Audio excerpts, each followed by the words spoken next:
প্রণামী গুরু চরণে ও যুগল পদ স্মরণে ও ভব সিন্ধু তরণে একমাত্র উপায় যে পদ ভাবিলে সদা দূরে যায় সব বিঘ্ন বাধা। ভালো মন্দ হাসা কাদা দিলাম গুরুর পায়ে। আমার উপর পড়েছে ভাগবত আলোচনার ভার, সাধ্য নাই সেই বোঝা বইবার। গুরু তুমি হও কর্ণধার, আমার নেই সাধনা। জয় জয় নিতাই গো সীতানা প্রেমানন্দে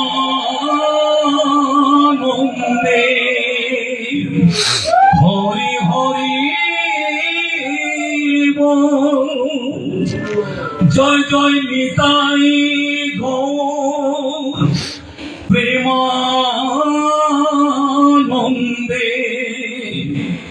হরি হরি বল হরি বল। হরে কৃষ্ণ। আমার ভাষা ভক্ত কৃপা হি কেবল, গুরু কৃপা হি কেবল ওটা যার যার ব্যক্তিগত বিষয়। আমার ব্যক্তিগত বিষয় ভক্ত কৃপা হি কেবল।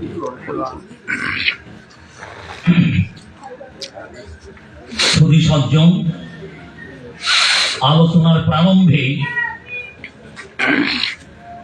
যে কথাটি না বললেই নয়, বিবেকের তাড়নায় মানবিক কারণে এই কথাটা বলতেই হবে। স্বর্গীয় ফণীন্দ্র মোহন গোস্বামীর স্মৃতিচরণে শ্রী ধীরেন্দ্র মোহন গোস্বামীর আঙ্গিনায় 24তম এই মাঙ্গলিক ধর্মীয় অনুষ্ঠানের শুরুতে একটি কথা স্মরণ করে অত্যন্ত ব্যাপক দুঃখ প্রাক্রান্ত মন নিয়ে যে কিছুদিন গত বছর যে ব্যক্তিটা আমাদের সামনে দৃশ্যমান ছিল, এই ব্যাসাসনে বসে উনি ভাগবত প্রবচন করেছিলেন, আজ সেই ব্যক্তিটা আমাদের মাঝে নেই।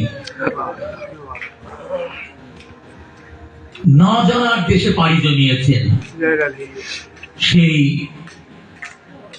ভক্তপ্রবদ ব্রজকিশোর গোস্বামী অপু। তার অকাল মৃত্যুতে বাল্লা গোস্বামী সেবা সংঘের পরিবারের পক্ষ থেকে তার বিধি আত্মার সদ্গতি কামনার জন্য আমরা 1 মিনিট নীরবতা পালন করছি। তুমি ঘড়িটা দেখো।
জয় জয় রাধা গোবিন্দ প্রীতি প্রেমানন্দে হরি বল বল হরি।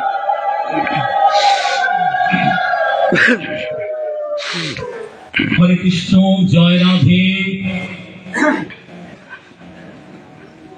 আলোচনার প্রারম্ভেই বিশ্ব সৃষ্টি স্রষ্টা অনাদির আদি সর্ব কারণের কারণ পরম পুরুষোত্তম ভগবান শ্রীকৃষ্ণের শ্রীপাদ পদ্মে আমি আত্মনিবেদন করছি, আমি আত্মসমর্পণ করছি।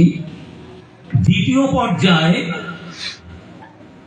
যে ব্যক্তিটার আহ্বানে আজ আমার এই ব্যাসাসন পরিবেশন করেছি, আমি মনে করি এই গোস্বামী বংশের সে একটা নক্ষত্র, সে একটা ধ্রুব তারা, সে প্রত্যেকটা মানুষের হৃদয় জুড়ে তার অবস্থান। আমি বয়সে তার বড় হলেও তার প্রতি আমার অগাধ শ্রদ্ধা, আমি তাকে গুরু মানি। যে বংশের প্রদীপ এই বংশের মুখ উজ্জ্বল করেছে, যার বিদগ্ধ আলোচনায় লক্ষ লক্ষ মানুষ কৃষ্ণ ভোলা, কৃষ্ণ বহির্মুখী মানুষ কৃষ্ণ পাকের অনুসারী হচ্ছে, সেই যাকে নিয়ে আমি গর্ব করি, অহংকার করি, সে হলো আমার সন্তান দিলীপ গোস্বামী। আমি তাকে শ্রদ্ধা করি, যদিও আমি তার মেসমশাই, সে হয়তো আগের জন্মে আমার বাবাই ছিল। তার শুভাশুভ, তার সুস্থ জীবন উত্তর উত্তর সে আকাশচুম্বী সুনাম অর্জন করুক, এই প্রত্যাশা রেখে আমি পাঠে মনোনিবেশ করছি। আরেকটা কথা না বললেই নয়, আপনারা অনেকেই আমাকে চেনেন। আমি আপনাদেরকে বলা, আপনাদের আমি আপনাদের না, আপনাদের আমি সমাজ প্রসাদ গোস্বামী। বয়সে বড় হয়েছি, বয়সে বুড়ো হয়েছি, কিন্তু বড় হতে পারিনি। আলোচনার ক্ষেত্রে আমি একজন সদ্যজাত শিশু। তবু প্রভুর কৃপায় যদি দুটো একটা কথা বলা হয়, আমি যে কথাগুলো বলবো, মানে ভগবান আমাকে যে কথাগুলো বলাবে, আমার বিনীত অনুরোধ থাকবে কথাগুলো আপনারা অনুধাবন করবেন, আত্মস্থ করবেন, হৃদয়ঙ্গম করবেন, উপলব্ধি করবেন। আমি পরিচ্ছন্ন কতগুলো কথা তুলে ধরব। আপনারা গতানুগতিক পাঠ শুনে আসছেন, আমি পাঠক নই, আলোচকও নই। জীবনের পরন্ত বেলায় জীবন ছায়ান্নে এসে এখানে বসার দৃশ্যটা দেখিয়েছি। আমরা যতই ভাগবত আলোচনা করি, শ্রীমদ ভগবত গীতা আলোচনা করি, এই পাঠকদের একটাই মাত্র উদ্দেশ্য যে ভক্ত তৈরি করা, কৃষ্ণ ভোলা, কৃষ্ণ বহির্মুখী জীবকে কৃষ্ণের প্রতি অনুসারী করা। তা একজন পাঠক সে যদি একজন ব্যক্তিকেও কৃষ্ণমুখী করতে পারে, তাহলে তার পাঠ সার্থক। একজন পাঠককে পা থেকে মাথা পর্যন্ত পাঠক হতে হয়। আমি মৌলিক কিছু কথা বলার চেষ্টা করব, যদি ভগবান বলা আপনারা আত্মস্থ করবেন। আমার প্রথম কথাই হলো যে আমি কে, আমি কোথা থেকে এসেছি, আবার পুনরায় কোথায় যাব, কে আমাকে পাঠিয়েছেন, কেনই বা পাঠিয়েছেন। আমি কে, আমি কোথা থেকে এসেছি, আবার পুনরায় কোথায় যাব, কে আমাকে পাঠিয়েছেন, কেনই বা পাঠিয়েছেন। এই পাঁচটা প্রশ্নকে মহাজনেরা বলেছেন জীবন জিজ্ঞাসা। আর এই পাঁচটা কথার থেকেই ঈশ্বরকে খোঁজা বা ঈশ্বরকে অন্বেষণ করা বা ঈশ্বরের প্রয়োজনীয়তা উপলব্ধি করা। শুধু এই পাঁচটা কথা থেকেই আমরা ঈশ্বরকে খোঁজার চেষ্টা করি, ঈশ্বরকে অন্বেষণ করার চেষ্টা করি বা ঈশ্বরের প্রয়োজনীয়তা উপলব্ধি করি। তাহলে আমরা ঈশ্বরকে কোথায় পাবো, কিভাবে চিনব? আচ্ছা, আমরা যদি এই পৃথিবী সম্পর্কে জানতে চাই, এই পৃথিবীর ভৌগোলিক অবস্থান সম্পর্কে জানতে হয়, তাহলে আমাদের কোন বই পড়তে হবে? নিঃসন্দেহে ভূগোল বই পড়তে হবে পৃথিবীকে জানতে গেলে, জিওগ্রাফি। আচ্ছা, আমরা যদি ঐতিহাসিক কোনো ঘটনাবলী জানতে চাই, তাহলে আমাদের কোন বই পড়তে হবে? ইতিহাস পড়তে হবে নিঃসন্দেহে।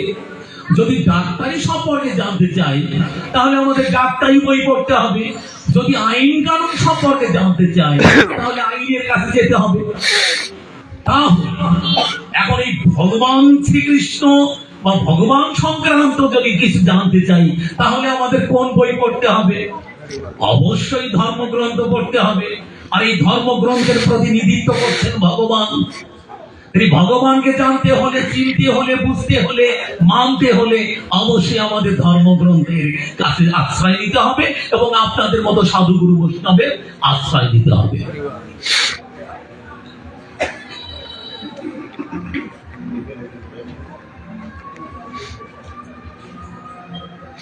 উপস্থিত সাধুগুরু বৈষ্ণব, আজকের এই আলোকোজ্জ্বল রঙ্গমঞ্চের এই অনিন্দ সুন্দর আনন্দ ঘন পরিবেশের এই মহতি উদ্দেশ্যে আগত ভাগবতীয় আসরের জ্ঞানীজন, গুণীজন, সুধীজন, সাধুজন এবং বাৎসল্য রসে পরিপূর্ণ আমার আরাধ্য মাতৃ সকলের শ্রীচরণে আমার সশ্রদ্ধ ভক্তিপূর্ণ প্রণাম।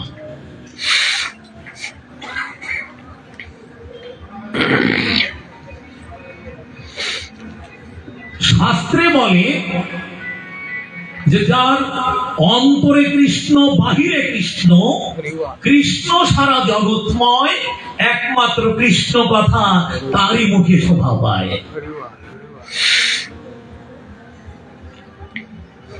তাহলে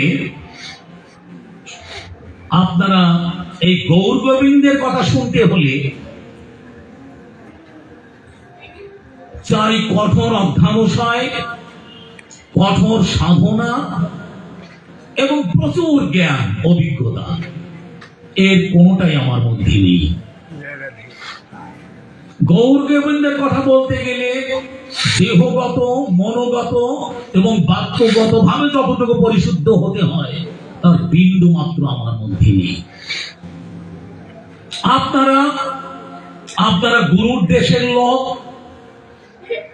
আপনারা ভগবানের নৈকট্যের লোক, আপনাদের শ্রীচরণে অনন্ত গঙ্গা প্রবাহিত হয়। ওই ভক্তির গঙ্গায় আমার মতো আধমকে অবগাহন করিয়ে আপনারা আপনাদের মতো করে শ্রবণ করবেন।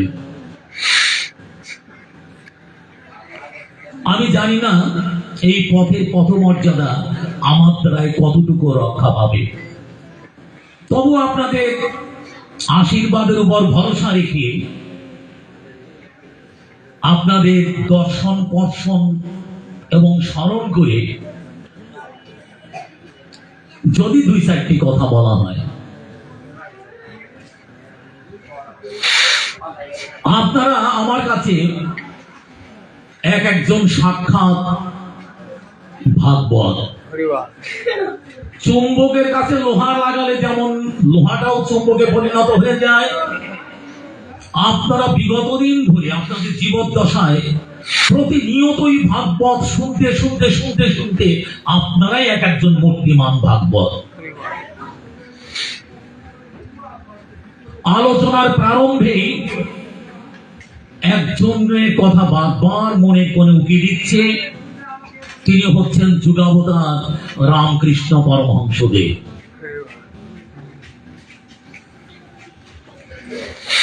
সেই রামকৃষ্ণ পরমহংসদেবের প্রিয় শিষ্য স্বামী বিবেকানন্দ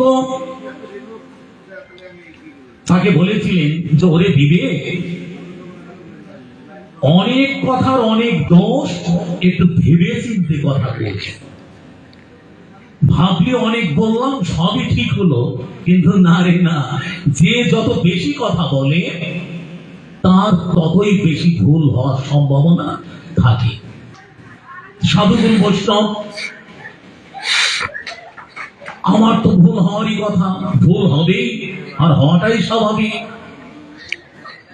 তা বিশ্ব জুড়ে পাঠশালা মোর, সবার আমি ছাত্র, সবার কাছ থেকে আমি শিক্ষা গ্রহণ করতে চাই, তাই শিক্ষার সুযোগ থেকে আমাকে বঞ্চিত করবেন না।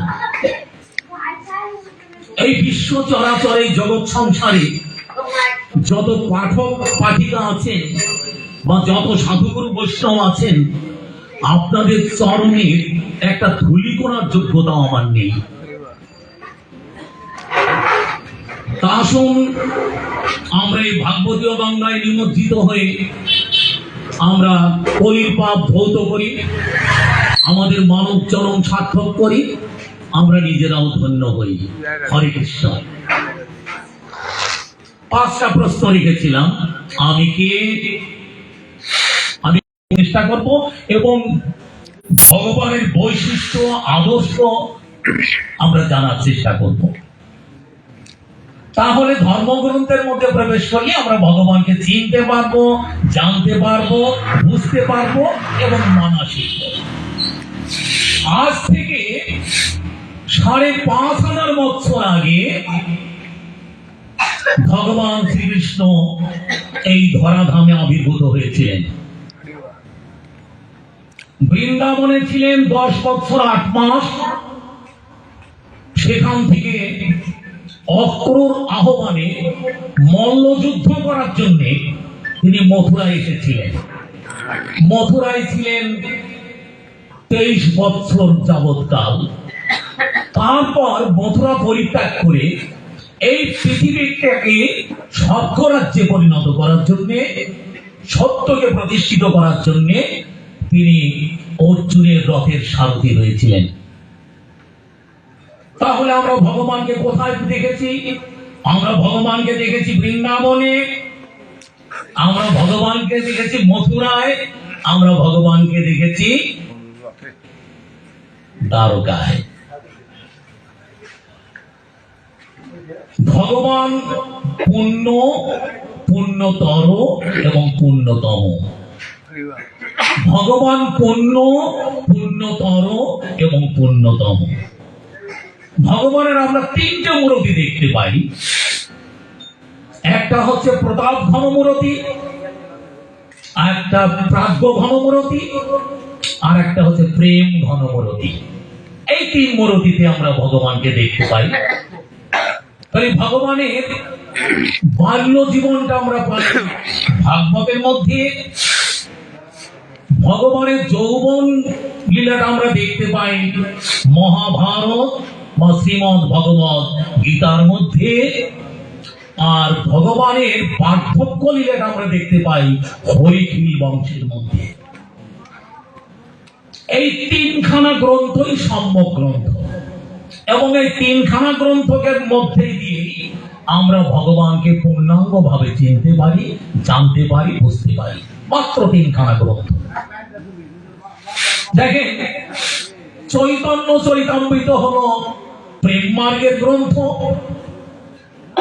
ভাগবত হলো ভক্তি মার্গের গ্রন্থ, আর শ্রীমদ ভগবত গীতা হলো জ্ঞান মার্গের গ্রন্থ। ওই যে 3খানা সম্যক গ্রন্থ, এই 3খানা গ্রন্থকে কেন্দ্র করেই হাজার হাজার মুনি, ঋষি, যোগী, সন্ন্যাসী, মহাজনেরা লক্ষ লক্ষ গ্রন্থ রচনা করেছেন। এই লক্ষ লক্ষ গ্রন্থের সারবস্তু আপনাদের মতো যারা হংসরূপী শ্রোতা, তারা ভগবানের দাতন চরণে নিজেদেরকে নিবেদন করে আধ্যাত্ম চেতনায় উদ্বুদ্ধ হয়ে ভক্তির প্রসাদে আমরা ভগবানকে লাভ করতে পারি।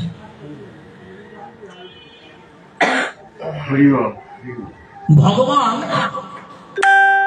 শ্রীকৃষ্ণ দেখেন ভাগবতের প্রথম স্কন্ধে 3 নম্বর শ্লোকে বলেছেন নিগম কল্পতরুর গলিত ফল। একবার ভাগবতের প্রথম স্কন্ধের 3 নম্বর শ্লোকে বলেছেন যে নিগম কল্পতরুর গলিত ফল। নিগম শব্দের অর্থ বেদ। আমরা সবাই সনাতন ধর্মাবলম্বী, আমাদের আদি ধর্মগ্রন্থ বেদ। আচ্ছা, একটা গাছের ডাল যদি কেটে ফেলানো হয়, হয়তো গাছটা নাও মরতে পারে। যদি গাছের সম্পূর্ণ পাতা ফেলে দেওয়া হয়, তাহলে হয়তো গাছটা নাও মরতে পারে। কিন্তু গাছের গোড়া থেকে শিকড় যদি কেটে ফেলানো হয়, তাহলে গাছটা মারা যাবে। তাহলে এই সনাতন ধর্মাবলম্বীদের যদি একটা গাছের সঙ্গে তুলনা করি, সেই গাছের গোড়া যদি কেটে দিই, অর্থাৎ বেদকে বাদ দিলে আর সনাতন ধর্মের কোনো অস্তিত্বই থাকে না। তাহলে এই ভাগবত হলো লীলাংশ ভগবানের, আর শ্রীমদ্ ভগবত গীতা হলো তত্ত্বাংশ। লীলাংশ তত্ত্বাংশ যদি বাদ দিই, অর্থাৎ গীতাকে যদি বাদ দিই, তাহলে ভাগবতের কোনো মহত্বই থাকে না। আর যদি লীলাংশ অর্থাৎ ভাগবত আস্বাদন করতে যাই, তাহলে তত্ত্বাংশ অর্থাৎ গীতার অবশ্যই প্রয়োজন। লীলাংশ অর্থাৎ ভাগবত হলো সমুদ্র, আর তত্ত্বাংশ গীতা হলো তরণী। এখন লীলা স্বরূপ সমুদ্র পার হতে গেলে আমাদেরকে অবশ্যই তত্ত্বস্বরূপ তরণীর অবশ্যই প্রয়োজন। তা শুধু ভক্তবৃন্দ, এখন আমরা জানবো যে ভাগবত কি, এই ভাগবতের সার কথা কি।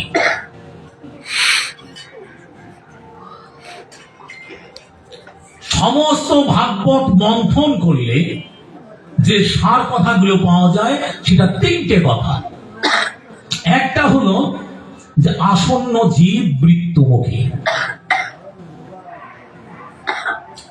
আর অনাসক্তির অস্ত্র দিয়ে আসক্তিকে ছেদন করা, আর একটা হলো এই ভজনহীন দেহ গোবিন্দের চরণে অর্পণ করা। এই 3টে সেট বাক্য হলো আসল কথা, যে যত কথাই বলবো। শ্রীমদ্ ভাগবতের 3টে সার কথা। একটা হলো আসন্ন জীব মৃত্যুমুখী, আর অনাসক্তির অস্ত্র দিয়ে আসক্তিকে ছেদন করা, আর একটা হলো যে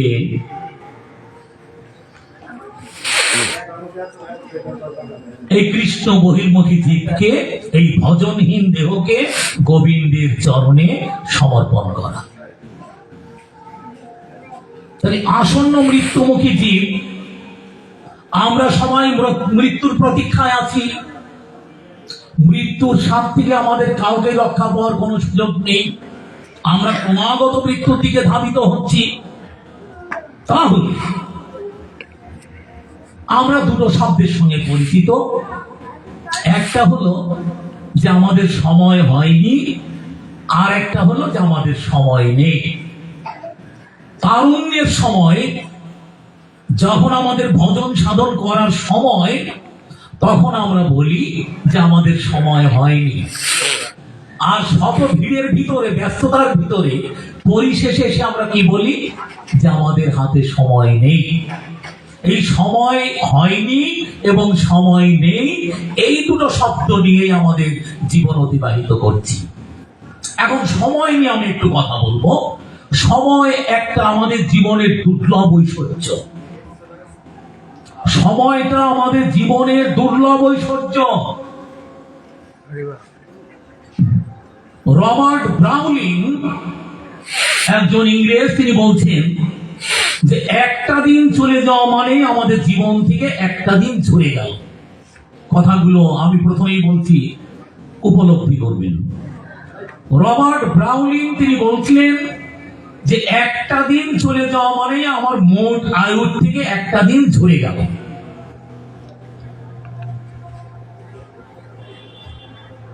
আমাদের জীবন সীমাবদ্ধ এবং সংক্ষিপ্ত জীবন। এই সংক্ষিপ্ত এবং সীমাবদ্ধতার কারণে আমাদের জীবনটা এত মধুময়, এতটা আকর্ষণ। মহর্ষি কার্নাইল নামে আরেকজন ইংরেজ, তিনি বলছিলেন যে প্রত্যেকটা কাজেরই একটা নির্দিষ্ট সময় আছে। প্রত্যেকটা কাজের একটা নির্দিষ্ট সময় আছে। একটা গাছ লাগানোরও সময় আছে এবং সেই লাগানো গাছটা আবার তুলে ফেলানোরও সময় আছে। আমাদের জীবনের শুরুতে জন্ম আর অন্তিমে মৃত্যু। জন্ম এবং মৃত্যু, এই জন্ম মৃত্যুর মাঝখানে, অর্থাৎ এই জন্ম মৃত্যুর আলিঙ্গনে আমাদের জীবন সদা কণ্ঠিত। আমাদের জীবনের প্রারম্ভেও ঘুম, অন্তিমেও ঘুম। চিন্তা করে দেখেন তো, আমাদের জীবনের শুরুতেও ঘুম এবং আমাদের অন্তিমেও ঘুম। এই ঘুমের মাঝখানে ক্ষণিকের জন্য চোখ মিলে তাকানোকে জীবন বলে। হোয়াট ইজ লাইফ, জীবন বলে। এবং ওই মৃত্যুর কাছ থেকে কিছুটা সময় ধার নিয়াকে জীবন বলে। শুরুতেও ঘুম, অন্তিমেও ঘুম। এই ঘুমের মাঝখানে মাত্র ক্ষণিকের জন্য চোখ মিলে তাকানোকে জীবন বলে। আমার মৃত্যু নামক যে শব্দটা, ওই মৃত্যুর কাছ থেকে কিছুটা সময় ধার নিয়ে, এই ধার নিয়াকে জীবন বলে। এই জীবনের সংজ্ঞা অনেক আছে, না গেলাম। তাই এই সাধের দুর্লভ জনম পেয়ে যদি আমরা সেই কৃষ্ণ পথে ধাবিত না হই, তাহলে আমাদের সময় আর কখনো হবে না। অনেকগুলো সমস্যার সমষ্টি জীবন, নানাবিধ সমস্যা নিয়ে আমাদের জীবন। দেখেন, একটু ব্যক্তিগত কথা বলতে হয়। আমি যখন বিএ পাস করি, তখন গান বাজনা করতাম। সবাই আমাকে বলতেন যে সমর বাবু, আপনি রেডিও টেলিভিশনে চান্স নেন না কেন? তা আমি তখন বলতাম যে আমার অনেক সমস্যা, একটু সমস্যাটা হালকা হোক, তারপরে না একটু রেডিও টেলিভিশনে চান্স নেব। এইভাবে 5টি বছর কেটে গেল, সমস্যার আর সমাধান হয় না। একটা আসে আর একটা যায়, একটা আসে আর একটা যায়। তখন মনে করলাম এই রেডিও টেলিভিশনে চান্স নিয়েও আমাকে একটা সমস্যা মনে করতে হবে। তাহলে এই সমস্যার সমাধান চাই। আমি অ্যাপ্লিকেশন করলাম, নকুল কুমার বিশ্বাসের বউ, তারপরে মনির খান, আমরা একসঙ্গে টেলিভিশনে রেডিওতে অডিশন দিলাম। ভগবানের অপার করুণা, হয়ে গেল, সমস্যার সমাধান হয়ে গেল। আর যদি আমি ওই সময় উদ্যোগ না নিতাম, তাহলে হয়তো জীবনেও ওই সুযোগটা আমার জীবনে আসতো না। দেখেন,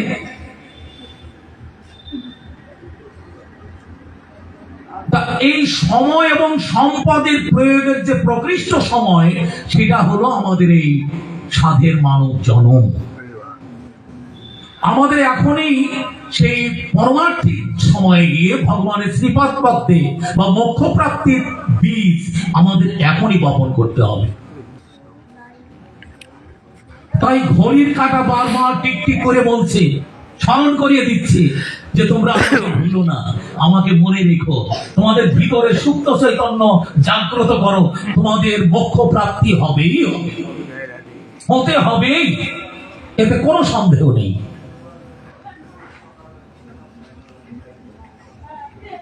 আমরা ভগবানের সঙ্গে পাল্লা দিই, ভগবানের সঙ্গে আমরা পাল্লা দিচ্ছি যে আমাদের দীর্ঘদিন বেঁচে থাকতে হবে। দেখেন, আমরা আলেকজান্ডারের নাম শুনেছি। তিনি গোটা পৃথিবীকে জয় করেছিলেন। এই বিশ্ব ব্রহ্মাণ্ডের 6 ভাগের, গোটা বিশ্ব ব্রহ্মাণ্ডের 6 ভাগের মালিক তিনি ছিলেন। আমাদের অনেকেরই জানা কথা, প্রসঙ্গক্রমে কথাটা বলছি। তুমি যখন মৃত্যুবরণ করবে, যুদ্ধ করে করে বিভিন্ন দেশকে হারিয়ে লক্ষ লক্ষ সোনা মণি মুক্তা হীরা জহরত কাঞ্চন টাকা পয়সা ধন সম্পদের পাহাড় করেছিলেন। তো যখন মৃত্যুবরণ করবেন তার পূর্বে সেনাপতিদের বলেছিলেন যে আমি যখন মৃত্যুবরণ করব, আমার ওই কফিনে দুই পাশে শ্মশানে নেওয়ার সময় আমার হাত দুটো এইভাবে রেখো, খালি হাতে, মুক্ত হাতে। আর চারিপাশে খাটিয়া চারটে, এই চারজন ডাক্তার চলে চারটে দিকে আমাকে কাঁধে করে নেয়। আর আমার জমাকৃত অর্জিত যে ধন সম্পদ হীরা জহরত মণি মুক্তা যা সব শ্মশানে নেওয়া পর্যন্ত ছড়ায় ছিটাতে যাবে। তখন সেনাপতিরা সাহস পায় না যে আপনি এই কথা কেন বললেন, যে আপনার হাত দুটো খালি রাখতে হবে, চারজন ডাক্তার কাঁধে করে নেবেন, আবার আমার জমাকৃত অর্থ আপনি ছিটাতে নেওয়ার কথা বললেন। এই কথাটা জিজ্ঞাসা করার সাহস হয় না। একজন তো দুঃসাহসিকতার পরিচয় দিলেন, মনে অসীম বল নিয়ে জিজ্ঞাসা করে বসলেন যে জাহাপানা আপনি এই কথাটা কেন বললেন মৃত্যুর আগে? তখন উনি বলে গেলেন যে আয়ু যদি কমে যায়, আয়ু যদি না থাকে, ভগবানেরও ক্ষমা নেই, রক্ষা নেই তাকে বাঁচাতে পারে। অর্থাৎ অপরাধ ভগবানকেও ক্ষমা করে না, অপরাধ ভগবানকেও ক্ষমা করে না। তার দৃষ্টান্ত বহু আছে। যদি কারো আয়ু শেষ হয়ে যায়, তাহলে ভগবানও তার আয়ু দান করতে পারেন না। তাই ডাক্তারদের ক্ষমতা নেই যে একজনকে মানুষকে সুস্থ করে তুলতে পারে। এই জন্য চারজন ডাক্তার আমাকে বহন করে নিয়ে যাবে। আর খালি হাতের অর্থ হলো যে আমি খালি হাতে সংসারে আসছিলাম, আবার খালি হাতে বিদায় নিচ্ছি। আমি যখন ভূমিষ্ঠ হয়েছিলাম তখন রিক্ত হাত ছিল, আমার কিছুই ছিল না। আর আবার বিদায় নেওয়ার সময় আমার কিছুই সঙ্গে যাচ্ছে না, আমি খালি হাতে বিদায় নিচ্ছি। আর ওই হীরা মানিক জহরত মুক্তা এগুলো ছিটানোর অর্থ হলো যে সারা জীবন কঠোর পরিশ্রম করে যুদ্ধ বিগ্রহ করে আমি এইগুলো সঞ্চয় করেছিলাম, কিন্তু মৃত্যু যখন আমি চলে আসছি শ্মশানে, আমার সঙ্গে কিছুই যাচ্ছে না। এই যে কষ্ট করে আমি অর্জন করেছিলাম, শুধুমাত্র সময়ের অপচয় করেছিলাম, শুধু সময়ের অপচয়, এছাড়া আর কিছুই নয়। আরেকজনের দৃষ্টান্ত দিই, এটা হচ্ছে মাইকেল জ্যাকসন। আপনারা অনেকেই নাম শুনেছেন, লক্ষ লক্ষ কোটি কোটি মার্কিন বিলিয়ন ডলারের মালিক ছিলেন। উনি 150 বছর বাঁচার টার্গেট নিয়ে অন্তত 50 জন লোক উনি নিয়োগ করেছিলেন। ডাক্তার, ব্যায়ামবিদ, পরিচর্যা করার লোক অন্তত 50 জন। ওনার টার্গেট ছিল আমি 150 বছর বেঁচে থাকতে চাই। ওই ভগবানের সঙ্গে পাল্লা দেওয়ার মতো আর কি। তিনি শেষ পর্যন্ত বেঁচে ছিলেন মাত্র 50 বছর। আর পক্ষান্তরে ত্রৈলঙ্গ স্বামী বেঁচে ছিলেন 300 বছর। লোকনাথ বাবা বেঁচে ছিলেন 160 বছর। একদিন পরে দুটো তিল অন্ন, 7 দিন পরে দুটো তিল অন্ন, 15 দিন পরে, 1 মাস পরে, 3 মাস পরে, 6 মাস পরে, 1 বছর পরে দুটো তিল অন্ন সেবা করে তিনি 160 বছর বেঁচে ছিলেন। আমরা সবাই মৃত্যুর পথযাত্রী, আমরা মৃত্যুর প্রতীক্ষায় আছি। এই জন্মগ্রহণ করাটা মানেই মৃত্যুর কারণ। জন্মগ্রহণ করা মানেই মৃত্যুর কারণ। আমরা কখনোই চিন্তা করি না যে আমাদের একদিন মৃত্যু পথে ধাবিত হতে হবে। এই হচ্ছে আসন্ন জীব, মৃত্যুমুখী জীব। অনাসক্তির অস্ত্র দিয়ে আসক্তিকে ছেদন করা। এইবার অনাসক্তির অস্ত্র দিয়ে আসক্তিকে ছেদন করা, মায়া মরিচিকায় পরিবেষ্টিত আমাদের সংসার অন্ধকার। আমার ছেলে, আমার মেয়ে, আমার বউ, আমার সবকিছু বিষয় সম্পত্তি, এই যে মায়া, মায়া মহামায়া আর যোগমায়া। যোগমায়া হলো তিনি মায়ার সঙ্গে আরো আবদ্ধ করে রাখেন, জড়িয়ে রাখেন মায়ার মধ্যে। আর মহামায়া হলো ভগবানমুখী করে দেন। তা আমরা সবাই অন্তত মহামায়ার চিন্তা করব, যোগমায়ার চিন্তা করব না। যোগমায়ার কাজই হলো মায়ায় আকৃষ্ট করা, মায়ার সঙ্গে জড়িত রাখা। আর যোগ মহামায়া এই হলো যে ভগবানের শ্রীপাদ পদ্মে পৌঁছাই দেয়া।